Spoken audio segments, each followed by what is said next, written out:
Good morning to everybody. Welcome to జ్యోతిర్మయం study circle. కరెక్ట్గా group 2 ఎగ్జామినేషన్కి నెల రోజులు మాత్రం ఉంది. రేపు ఫిబ్రవరి 25వ తారీఖు కల్లా ఇదే రోజుకి మీరందరూ కూడా ఎగ్జామినేషన్ సెంటర్ దగ్గర ఉంటారు ఈ టైం కల్లా. అయితే ఈ నెల రోజుల సమయాన్ని 30 రోజుల సమయాన్ని ఎలా సద్వినియోగం చేసుకోవాలి అనే దాని గురించి నేను కొన్ని విలువైన విషయాలు మీకు చెప్తాను. ఇవి మీకు చాలామందికి ఉపయోగపడతాయనే ఉద్దేశంతో నేను వీటిని మీకు వివరించాలని అనుకుంటున్నాను. అయితే ఒక 5 పాయింట్లు నేను మీకు చెప్పదలుచుకున్నాను. వాటిని మీకు ఇక్కడ పొందుపరుస్తున్నాను. ఎక్కువ సమయం కూడా తీసుకోను. చాలామంది మన జ్యోతిర్మయ స్టడీ సర్కిల్లో దగ్గర ఒక 100 మంది దాకా టెస్ట్ సిరీస్ రాస్తున్నారు. అయితే మీ అందరికి నేను తెలియజేసేది ఏంటంటే, మన టెస్ట్ సిరీస్ అనేది ఆల్రెడీ ఒక టైం టేబుల్ ఇచ్చాను 60 డేస్లో అయిపోయేలాగా. దానికి తగ్గట్టు నియర్గా టెస్ట్ సిరీస్ అయితే కండక్ట్ చేసుకుంటూ వస్తున్నాం. చాలామంది బాగా రాస్తున్నారు. దాన్ని బట్టి మీ అందరికీ అభినందనలు. అయితే మన టెస్ట్ సిరీస్ మ్యాక్సిమం ఫిబ్రవరి 10 లోపు ఎట్టి పరిస్థితుల్లోనూ మనం ఇచ్చిన టైం టేబుల్ ప్రకారము టెస్ట్ సిరీస్ అనేది కంప్లీట్ చేయడం జరుగుతుంది. వాటి గురించి అయితే మీరు ఏమి గాబరాపడాల్సిన అవసరం లేదు. నెక్స్ట్ ఈ టెస్ట్ సిరీస్ రాస్తున్న వాళ్ళకి మీకు అందరికీ తెలుసు, ఆ రోజు టైం టేబుల్ ప్రకారము మనకి ఆ మెటీరియల్ అవైలబిలిటీని బట్టి ఎన్సీఆర్టీ కంపైలేషన్స్, అలాగే ప్రీవియస్ ఇయర్ క్వశ్చన్స్ ఆ పర్టికులర్ చాప్టర్కి సంబంధించి నేను అప్లోడ్ చేస్తున్నాను. అయితే ఈ నెల రోజుల్లో మీరు వాటిని ఏ విధంగా సద్వినియోగం చేసుకుంటే మీరు ఖచ్చితంగా ప్రిలిమ్స్ గట్టెక్కగలుగుతారు అనే దానికి నేను మరోసారి మీకు నొక్కి నుంచి చెప్పేది ఏంటంటే, ప్రతి చాప్టర్కి సంబంధించి జాగ్రఫీ కానీ హిస్టరీ కానీ వీటన్నిటికీ నేను మ్యాక్సిమం ప్రతి చాప్టర్కి సంబంధించి ఎన్సీఆర్టీ కంపైలేషన్స్ ఇచ్చాను అనమాట. ఈ ఎన్సీఆర్టీ కంపైలేషన్స్ ఖచ్చితంగా చేయండి. మామూలుగా 6 నుంచి 12వ తరగతి వరకు ఇప్పటికిప్పుడు మీరు ఆ టెక్స్ట్ బుక్స్ అన్నీ చదవడానికి అయ్యేది కాదు. అందులో ఈ గ్రూప్ 2 వాటికి ప్రిపేర్ అయ్యే వాళ్ళు చాలామంది అభ్యర్థులు degree background, Telugu medium background వీటి నుంచి వచ్చి ఉంటారు. కాబట్టి ఇప్పటికిప్పుడు చదవడానికి అయ్యేది కాదు. కాబట్టి నేను ఆ ప్రతి చాప్టర్కి సంబంధించి అప్లోడ్ చేసిన ఎన్సీఆర్టీ కంపైలేషన్స్ ఏవైతున్నాయో అది 6 నుంచి 12వ తరగతి వరకు మన డిఎస్సి వాళ్ళకి ఎలా అయితే మామూలుగా మన రాష్ట్రంలో జరిగే డిఎస్సి ఎగ్జామ్స్కి వాళ్ళకి టెక్స్ట్ బుక్లో ప్రతి line to line bit frame చేసి ఎలా బుక్స్ తయారు చేస్తారో అట్లా ఈ ఎన్సీఆర్టీ కంపైలేషన్ అనేది 6 నుంచి 12వ తరగతి వరకు ఉన్న టెక్స్ట్ బుక్స్లో ఉన్న ప్రతి line to line bit frame చేసి ఇవ్వడం జరిగిందనమాట. ఆ ఇంగ్లీష్ చాలా సింపుల్ ఇంగ్లీష్లోనే ఉంటుంది. కాబట్టి ఒకసారి మీరు చదివితే అర్థమైపోతుంది అనమాట. రైట్. ఆ ఎన్సీఆర్టీస్ ఖచ్చితంగా చదవండి. ఎందుకంటే ఇప్పుడు హిస్టరీకి కానీ జాగ్రఫీకి కానీ సొసైటీ వీటికి కానీ వాళ్ళ దగ్గర క్వశ్చన్ పేపర్ సెట్ చేసే ప్రొఫెసర్స్ దగ్గర వాళ్ళంతా నార్త్ ఇండియన్స్, ఐఐటి అహ్మదాబాద్ వాళ్ళతోటి ఏపీఎస్సి ఎంఓఈ కుదుర్చుకుంది. అది పేపర్లలో కూడా వచ్చింది. మీకు ఎంతమందికి తెలుసో చాలామంది తెలిసే ఉంటుంది. ఏపీఎస్సి పేపర్ సెట్టింగ్ అనేది ఐఐటి, ఎన్ఐటీస్ ఈ ప్రొఫెసర్స్ ఆధ్వర్యంలో జరిగిద్ది. అది బహిరంగంగానే ఏపీఎస్సి అది వరకు వాళ్ళతోటి మెమరాండమ్ ఆఫ్ అగ్రిమెంట్ గుర్తుకుంది. దాన్ని ఒకసారి గుర్తుపెట్టుకొని, కాబట్టి ఆ నార్త్ ఇండియన్ ప్రొఫెసర్స్కి కానీ వీళ్ళకి మన రమణరాజ్ సార్ బుక్ కానీ, మన కరీం సార్ బుక్ కానీ, మన సైజ్ సార్ బుక్ కానీ అందుబాటులో ఉండవు. వాళ్ళకి అందుబాటులో ఉన్నటువంటి ప్రామాణికమైనటువంటి పుస్తకాలు ఏంటంటే ఎన్సీఆర్టీ పుస్తకాలు. ఆ ఎన్సీఆర్టీ పుస్తకాలని వాళ్ళు ప్రామాణికంగా తీసుకుంటారు. కాబట్టి ఖచ్చితంగా వాటి నుంచే మ్యాక్సిమం క్వశ్చన్స్ రావడానికి అవకాశం ఉందనే ఉద్దేశంతో నేను ఈ ఎన్సీఆర్టీ కంపైలేషన్స్ని మీరు ఖచ్చితంగా ఒక్కసారైనా రీడ్ చేయండి అని చెప్తున్నాను అనమాట. ఇంకొకటి, నేను అంత పర్టికులర్గా దాని మీద దృఢంగా ఎందుకు చెప్పగలుగుతున్నా అంటే, మన గ్రూప్ 2 ప్రిలిమ్స్ సిలబస్లో ఇచ్చిన సిలబస్ ఏదైతుందో మీరు ఎన్సీఆర్టీ బుక్స్ తీసుకుంటే ఆ బుక్స్లో ఉన్న సిలబస్ కూడా సేమ్ యాజ్ ఇట్ ఈజ్గా ఆ ఎన్సీఆర్టీ బుక్స్లో ఉన్న అంటే ఫ్రంట్ పేజెస్లో ఉన్న సిలబస్ అక్కడ కాపీ చేసి ఇక్కడ పేస్ట్ చేసినట్టు ఉంటుంది అనమాట. Same as line to line, frame to frame, sequence to sequence as it ఈజ్గా ఉంటుంది అనమాట. కాబట్టి దాన్ని దృష్టిలో పెట్టుకొని మీరు ఈ ఎన్సీఆర్టీ కంపైలేషన్స్ అనేవి చదవండి. తర్వాత ఇంకోటి,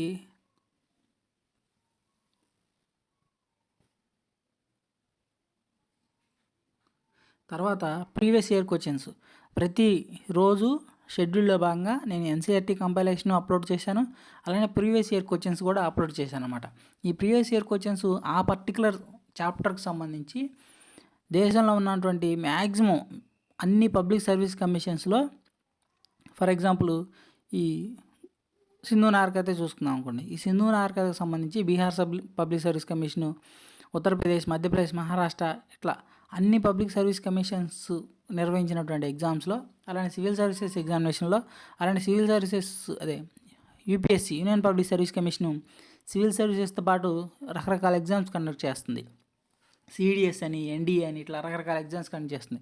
ఆ ప్రీవియస్ ఇయర్ క్వశ్చన్స్ అన్నీ కలిపి ప్రీవియస్ ఇయర్ కంపైలేషన్స్ కూడా నేను ఇచ్చాను. ఈ ప్రీవియస్ ఇయర్ కంపైలేషన్స్ మీరు చదవండి. నేను ఎందుకు చెప్తున్నా అంటే, నేను ఆ క్వశ్చన్స్ అన్నిటిని చూస్తున్నప్పుడు ఒక పబ్లిక్ సర్వీస్ కమిషన్లో వచ్చింది, ఇంకొక పబ్లిక్ సర్వీస్ కమిషన్లో రిపీట్ అయ్యేది. లేదంటే సివిల్ సర్వీసెస్లో వచ్చింది, ఇంకొక పబ్లిక్ సర్వీస్ కమిషన్లో రిపీట్ అయ్యేది.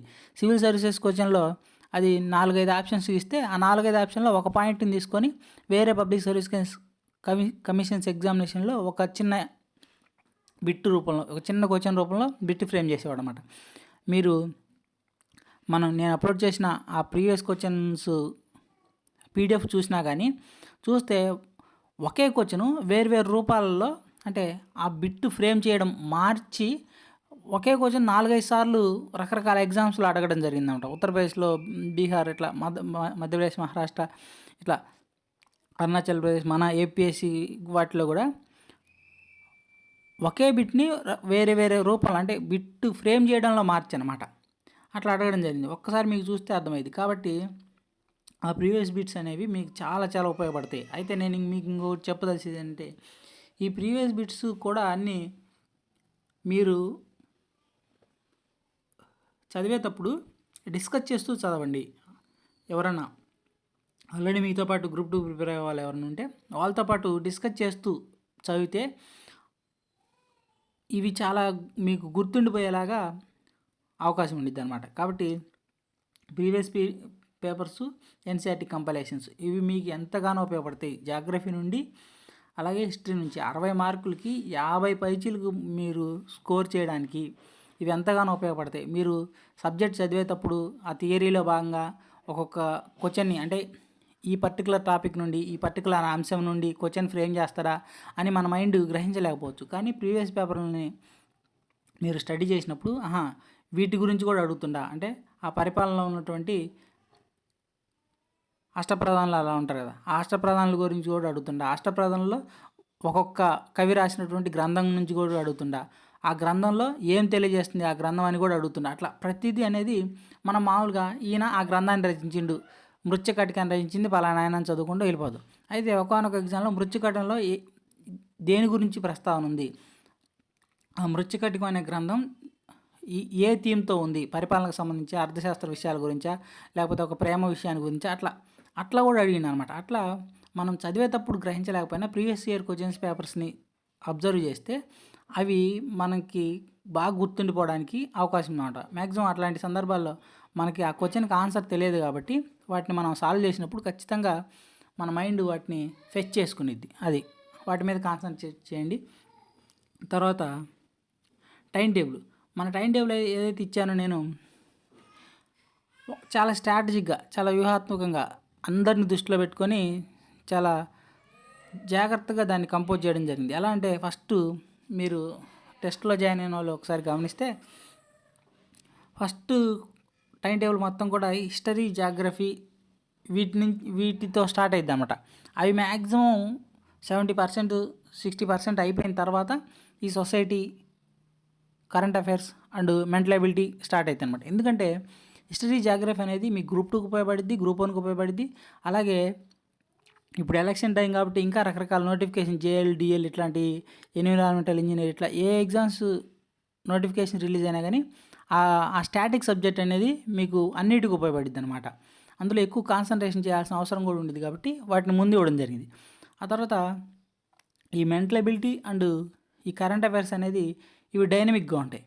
ఇప్పుడు అందులో ఈ కరెంట్ అఫైర్స్ అనేది ఈ ఎగ్జామ్కి చదివిన తర్వాత మీకు తర్వాత ఉపయోగపడకపోవచ్చు, తర్వాత మళ్ళీ మారిపోతూ ఉండిద్ది.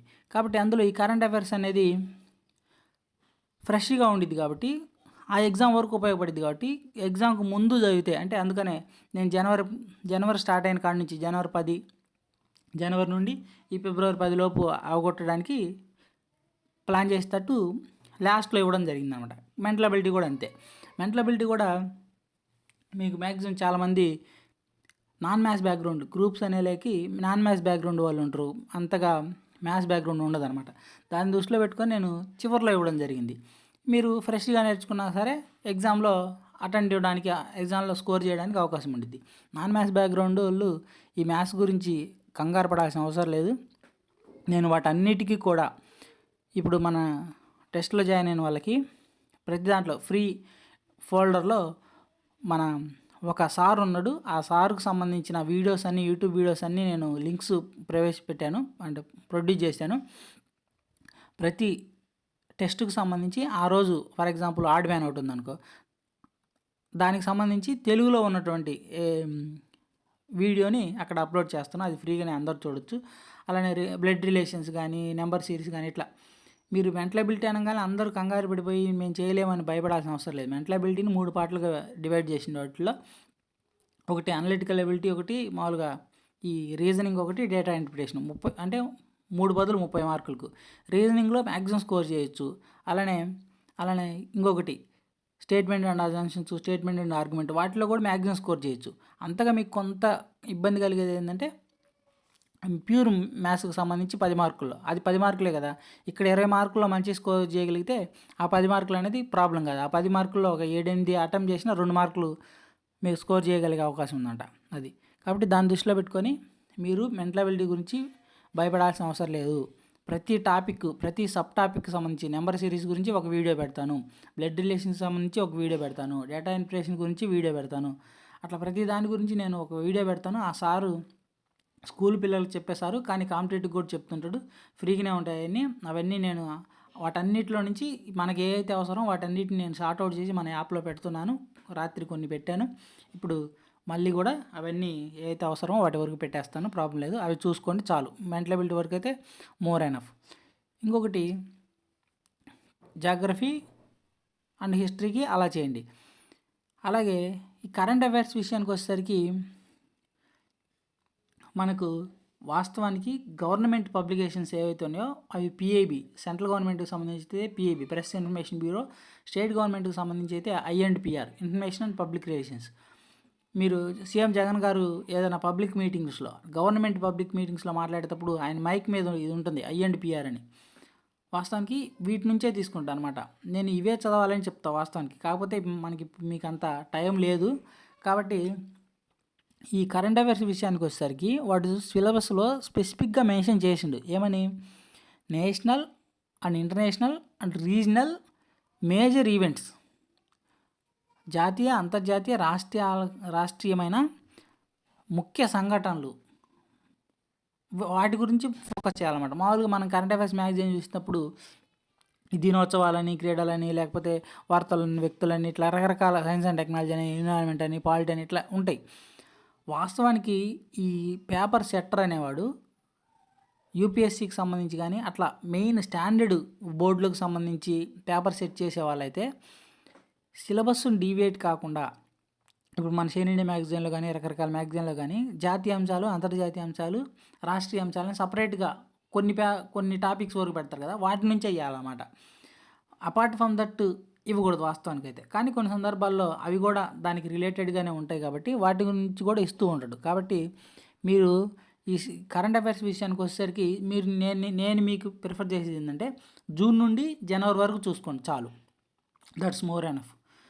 వాటిలో కూడా ఈ మ్యాగజైన్స్లో జాతీయ, అంతర్జాతీయ, రాష్ట్రీయ అంశాలు ఏవైతే వాటిని సపరేట్ చేసి ఉండో ఆ పేపర్స్ వరకు చదవండి చాలు.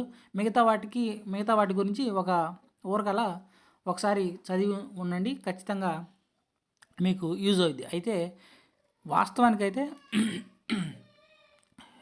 పర్టికులర్గా ఎగ్జామినరు వేటిని చూసి క్వశ్చన్స్ ఫ్రేమ్ చేస్తారంటే నేషనల్ ఈవెంట్స్కి సంబంధించి పిఐబి అనే వెబ్సైట్ ఉంటుంది, ప్రెస్ ఇన్ఫర్మేషన్ బ్యూరో.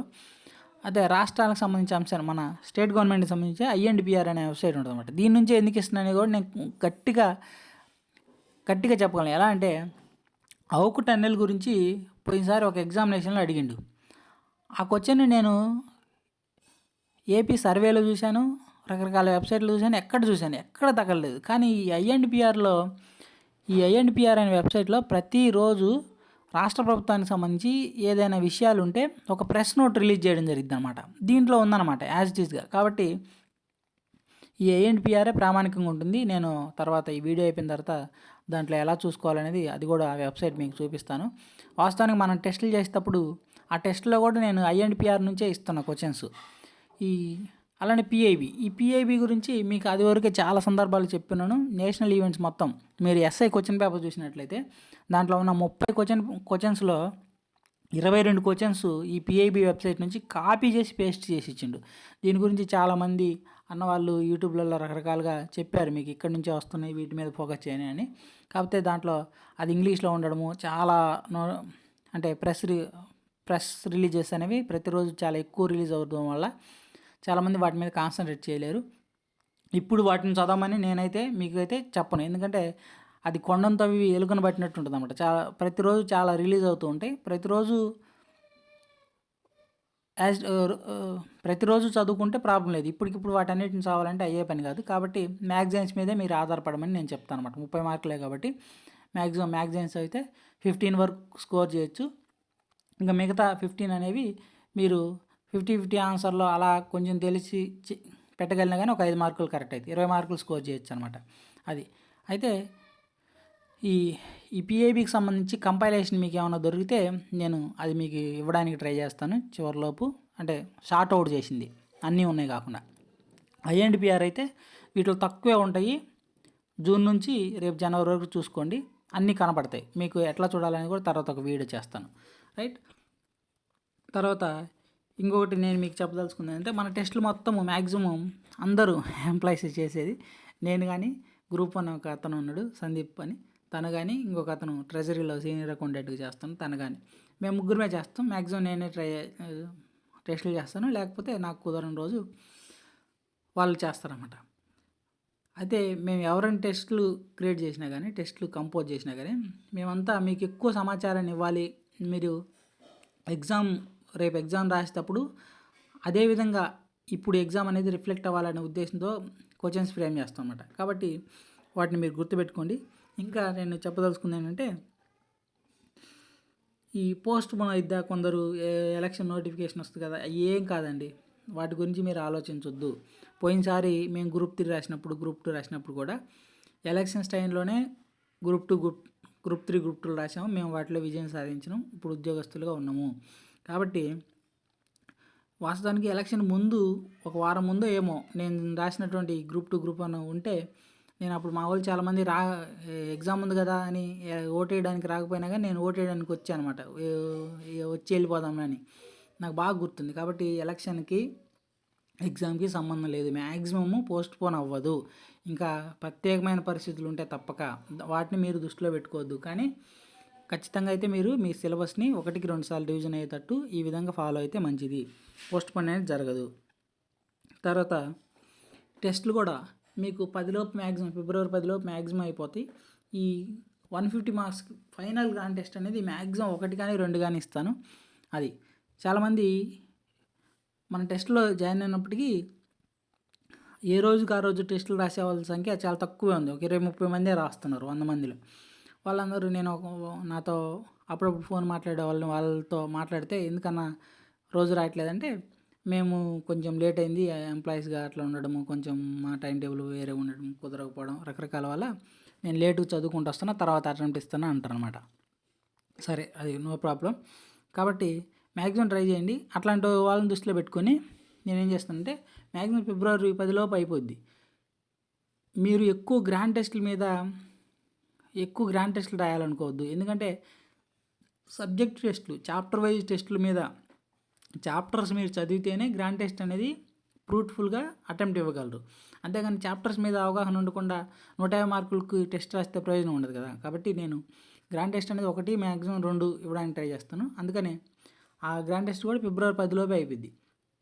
ఫిబ్రవరి 10 నుంచి ఫిబ్రవరి 25 వరకు అది మీ ఛాయిస్ అనమాట. ఆలోపు మీరు ఈ టెస్ట్ సిరీస్ కాలంలో ఏదైనా ఒక్కొక్క రోజు చదవలేకపోయి ఉండొచ్చు. తర్వాత రోజు ఆల్రెడీ మళ్ళీ కొత్త టైం టేబుల్ వచ్చింది కాబట్టి ఆ టైం టేబుల్ని చదివి ఉండొచ్చు. అలాంటి సందర్భాల్లో అట్లా మీరు మిస్ అయిన చాప్టర్స్, అలానే కొన్ని చాప్టర్స్ కొన్ని సబ్జెక్ట్స్‌లో మీకు అంతగా అవగాహన ఉండకపోవచ్చు. అంటే బాగా పట్టు ఉండకపోవచ్చు. వాటిని మళ్ళీ రివిజన్ చేసుకోవడానికి అట్లా. వాటి మీద కాన్సంట్రేట్ చేయడానికి మీకు వెసులుబాటు ఉండేటట్టు ఆ టైంని అలా యూజ్ చేసుకోండి అని నేనైతే మీకు చెప్తున్నాను. రివిజన్ చేసుకోవడానికి, మీరు వీక్‌గా ఉన్న వాటిని మళ్ళీ బలపడడానికి, అలాగే ఇట్లా ఈ పీఏబీకి సంబంధించి ఏమైనా కంపైలేషన్స్ దొరికినా, లేకపోతే ఇంకేమైనా అదనపు సమాచారం దొరికినా అవి ఆ 15 డేస్ కాలంలో నేను మీకు ఇవ్వడానికి ట్రై చేస్తాను. అదనమాట. చాలామంది నేను చెప్పా. ఇది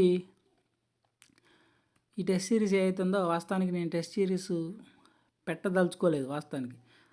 అయితే నేను మార్కెట్‌లో చూసినప్పుడు, బయట చూస్తున్నప్పుడు రకరకాలు అసలు సిలబస్‌లో లేని టాపిక్స్‌ని కూడా ఇప్పుడు హిస్టరీలో చూసుకుంటే మనకి పురాతన చారిత్రక యుగం అనేది, రాతి శిలా యుగం అనేది వాటికి లేవు మనకు సిలబస్‌లో. వాటిని గురించి బిట్స్ ఇచ్చేయడము, లేకపోతే అంటే సిలబస్‌కి ఇర్రెలెవెంట్‌గా టెస్ట్ సిరీస్ కండక్ట్ చేస్తుండడము. పాపం వీళ్ళు తెలియక చాలామంది వాటినే రాస్తుండడం, వీళ్ళకి టైం వేస్టు, అలాగే నాలెడ్జ్ అంటే ఆ నాలెడ్జ్‌ని గెయిన్ చేయడం కోసం వాటిని చదివే ఆ ఎఫర్ట్స్ వేస్ట్ అనమాట. దాన్ని దృష్టిలో పెట్టుకొని అలాగే చాలామంది టెస్టులు అంటే అన్నీ కూడా పెద్ద పెద్ద క్వశ్చన్స్, అన్నీ మ్యాచ్ ద ఫాలోయింగ్, అన్నీ అసర్షన్ అండ్ రీజన్స్, అన్నీ ఈ ఏవి సరైంది, ఏవి సరికాంది, ఇట్లా అన్నీ మరీ కష్టంగా తయారు చేస్తామన్నమాట. అట్లా టెస్ట్ రాసినప్పుడు మీ మీద మీకు కాన్ఫిడెన్స్ కోల్పోయే అవకాశం ఉందన్నమాట. వాస్తవానికి ఒక ఎగ్జామినేషన్ సెంటర్ అనేవాడు ఒక 10 క్వశ్చన్స్ ఫ్రేమ్ చేస్తే 3 క్వశ్చన్స్ లేకపోతే 4 క్వశ్చన్స్ అందరూ ఆన్సర్ చేయగలిగానే ఇస్తారన్నమాట. ఈజీ క్వశ్చన్స్ 4 ఇస్తాడు. 2 క్వశ్చన్స్ ఏమో మ్యాచ్ ద ఫాలోయింగ్, 2 క్వశ్చన్స్ ఏమో ఏవి సరైంది, ఏవి సరైంది కావు, 2 క్వశ్చన్స్ ఏమో అసర్షన్ అండ్ రీజను టఫ్గా ఉండేవి, అట్లా ఇస్తారన్నమాట. అలా అనమాట. అట్లాంటి రాస్తే మీరు ఒక 50-60% స్కోర్ చేయగలుగుతారు. కాబట్టి అట్లా ఉండాలి క్వశ్చన్ పేపరు అనే ఉద్దేశంతో బయట ఎవరు ఏ టెస్టులను చూసినప్పుడు కానీ, ఏ అనాలిసిస్లు చూసినప్పుడు కానీ నాకు అలా అనిపించలేదన్నమాట. కాబట్టి మీ అందరికి ఉపయోగపడాలనే ఉద్దేశంతో ఆల్రెడీ వీటిలో మాకు కొంత ప్రావీణ్యం ఉంది. కాబట్టి ఈ ఏపీఎస్సీ ఎగ్జామినేషన్లో 2-3 ఎగ్జామినేషన్స్లో నేను విజయం సాధించాను. కాబట్టి ఆల్రెడీ జాబ్ చేస్తాను. కాబట్టి నా నాలెడ్జ్ మీకు ఉపయోగపడిద్ది. మేమందరం మా 2-3 ఎవరైతే ఉన్నామో ఈ టెస్టులు చేసేవాళ్ళు మా నాలెడ్జ్ మీకు ఉపయోగపడాలనే ఉద్దేశంతో, మీకు ఎంతో కొంత సహకారం అందించాలనే ఉద్దేశంతో నేను స్టార్ట్ చేసిన కానీ వేరే ఉద్దేశం కాదనమాట. వాస్తవానికి మొన్న ఈ మధ్య నేను 99 రూపీస్ కూడా ఈ టెస్ట్ని ఇవ్వడం జరిగింది.